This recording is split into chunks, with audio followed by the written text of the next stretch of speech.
On August 27th, Moody's Investor Service raised Korea's sovereign credit ratings from A1 to AA3, and within just 19 days, Fitch Ratings and Standard & Poor's also boosted Korea's rating by a notch. In a time when the credit ratings of major countries such as the US, Japan, and those in Europe have been downgraded, Korea's upgrade signifies a vote of confidence toward the Korean economy.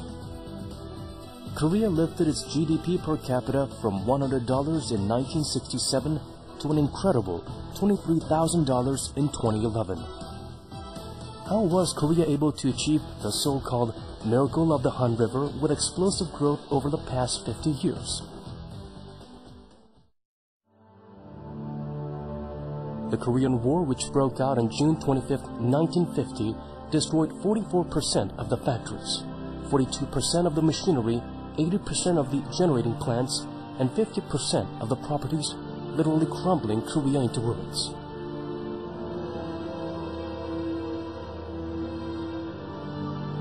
Consequently, the nation became fully dependent on foreign aid, with exports amounting to only $24 million and a trade volume of $242 billion in 1954. The rise of the Korean economy began in 1962 through the government-led export-oriented growth under the first 5-year economic development plan. By putting emphasis on building the foundation for industrialization, developing light industries, and expanding social overhead capital, Korea promoted export expansion and laid a groundwork for self-sufficiency. Beginning in the 1970s, an export promotion policy concentrated on heavy and chemical industries was implemented. The steel, petrochemical, automobile, shipbuilding, and machinery industries that were fostered as part of the development strategy still play a pivotal role in supporting the Korean economy. Korea is the best example of the country that transformed from the poor agrarian economy to the advanced high-tech economy.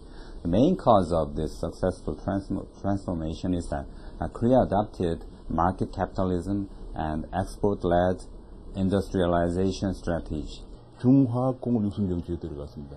이 중화학공업 육성 정책에 들어가면서 처음에는 힘들었지만 결과적으로 그것이 오늘날 자동차, 철강, 선박, 석유화학 등 우리나라 5대 주요 수출 품목이 바로 1970년대 중화학공업 육성 정책 결과 그때 만들어진 것입니다. In the 1980s, state funding for technological development and rationalization programs in declining industries were at the core of the nation's economic development. In particular, the 1988 Seoul Olympic Games largely attributed to the elevation of the Korean economy. The middle class, the basis for the economic development of developing countries, was formed, and as the GDP per capita surpassed the $10,000 mark, the size of the economy expanded rapidly. It was during this period that the represented companies of Korea became massive in size and made their entrance in the global economy. In the 1990s, Korea liberalized its financial markets in accordance with the globalization trend. Consequently, another industry known as the financial sector settled within the economy, and there was a boom in the service industries along with the financial industry. As Korea was succeeded to the OECD, known as the Club for Developed Nations, in 1996, its economic development structure was switched off to a stable growth model adopted by developed countries. 또 한 가지 큰 변화가 한국이 이제는 좀 그때 80년대 후반부터 처음으로 경상수지 흑자를 내기 시작했습니다. 우리가 알지만 88년도 올림픽도 하면서 경상수지 흑자를 내자 바로 미국이라든지 여러 나라에서 한국에 대한 그 시장 개방 압력이 증가했습니다. 그래서 우리가 80년대 후반에 한국도 시장을 개방하게 되었고요. Since then, Korea adopted market liberalization policy. The effect of this policy was evaluated successful because consumers benefited from this policy, and this policy made Korean companies more competitive.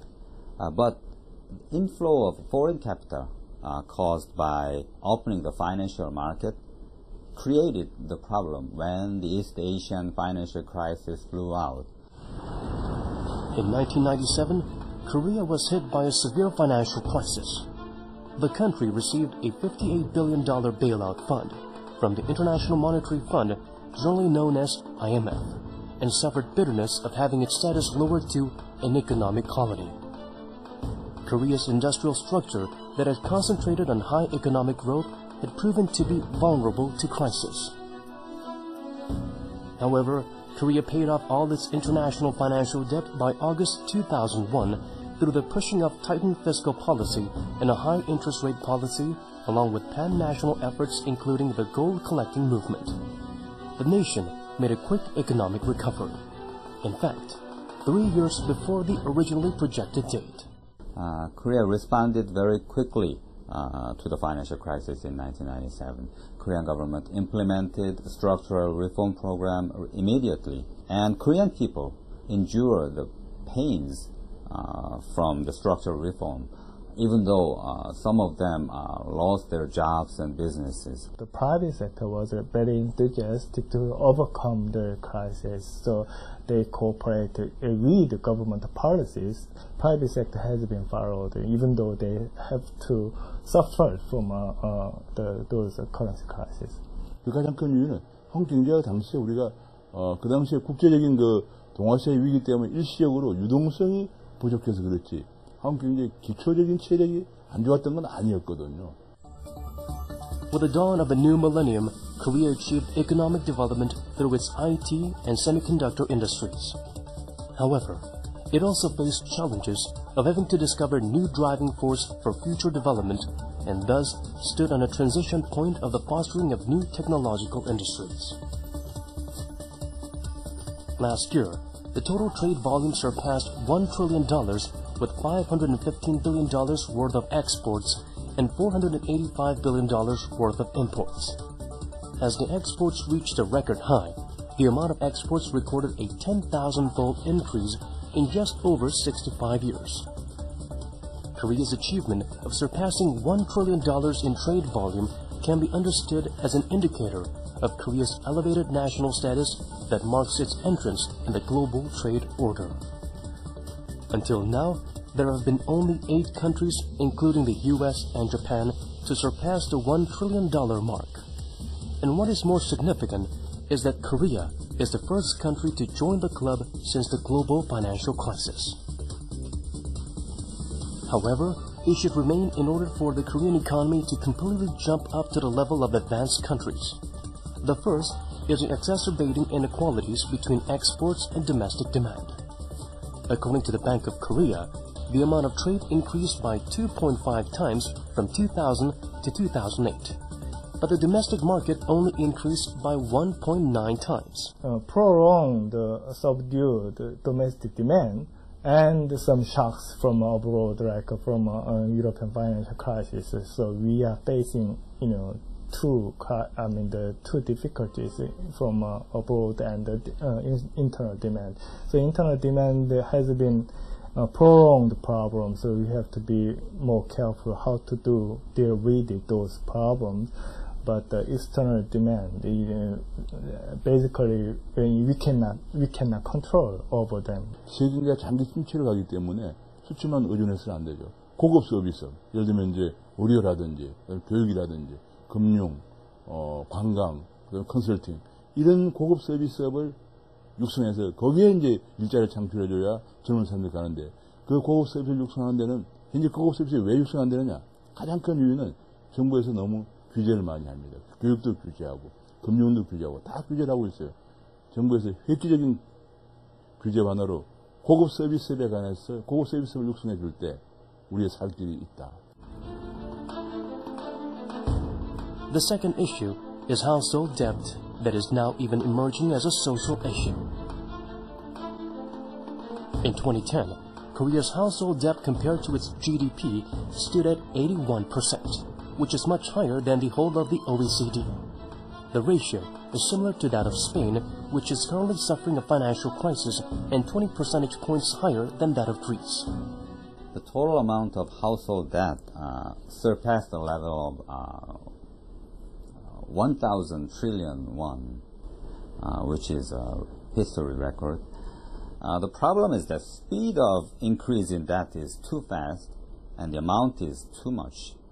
Most of the household debt is for buying the house, but current housing market is not in a good shape. So if the housing prices dropped drastically, many households might be in a state of default, and then it will affect the banking sector very badly. So we could see the weakened banking sector, and then financial market will be frozen. So the solution to this problem will be to limit the increase in household debt by raising interest rate and stabilizing the housing market. 중요한 것은 가게들이 소득이 생겨가지고 그들 갚을 수 있는 능력이 좋아지는 거죠. 그래서 결국은 가게들이 일자리를 많이 만들어요. 가게가 소득이 생기게 해주면은 자연적으로 가계부채 상환 능력이 올라가서 해결될 수 있도록 그렇게 하는 것이 가장 근본적인 대책이 되겠습니다. The third issue is income polarization and the welfare implications of an aging population.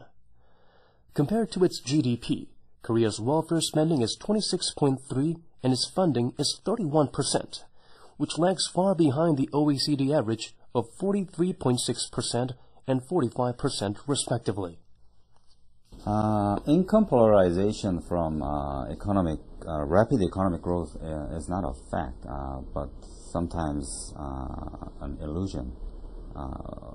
Yes, as an economy grows, income inequality might worsen relatively, but the absolute income level, even for the poor, is improved by economic growth.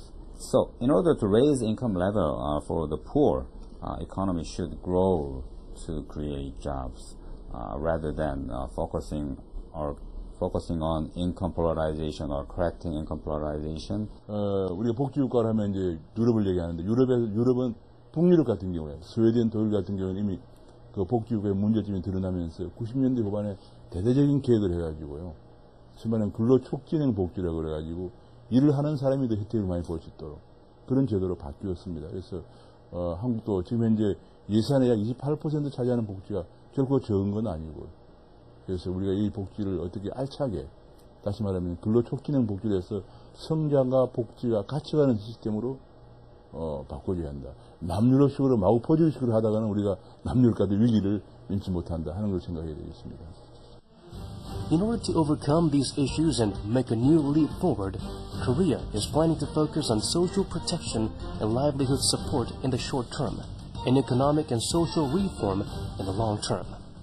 이제는 우리가 일본의 그 지난 26년 경험을 타산지석으로 배워서 일본과 정반대로 가면 돼요. 일본은 관료 규제가 심한 나라죠. 우리는 관료 규제를 안 하고, 그 다음에 일본의 공장들이 다 해외 다 나갔죠. 우리도 지금 나가고 있는데 해외 나간 기업들을 불러들인다든지 기업에 대한 그 규제를 덜해서, 그 다음에 일본에서는 그 부채 디플레이션 문제 해결을 못했거든요. 그런 문제 우리가 해결한다든지. 일본은 또 복지다 뭐 돼가지고 지금 국가부채가 차지하는 GDP 대한 비율이 230%, 세계 제일 높아요. 그러면 안 되죠. 그런 것들을 우리가 이제 일본의 기획모를 타산지석으로 삼아서 그대로만 하지 않으면, 이제는 일본 따라 하지 않으면 우리는 선진국이 되는 거고, 가만히 있으면 일본 따라하면 우리는 장기체 성장하는 침체를 하고, 현재 한국은 정확하게 말씀드리면 갈림길에 있다, 이렇게 말씀드릴 수 있겠습니다. Korea, which had been one of the poorest nations in the mid-20th century, was able to join the ranks of developed countries through its human resources. Rather than striving for unconditional development, Korea must cultivate its human resources, develop core technologies, create sustainable value for future development. That way, Korea will be able to position itself as a global power in the international society once this period of economic stagnation is over.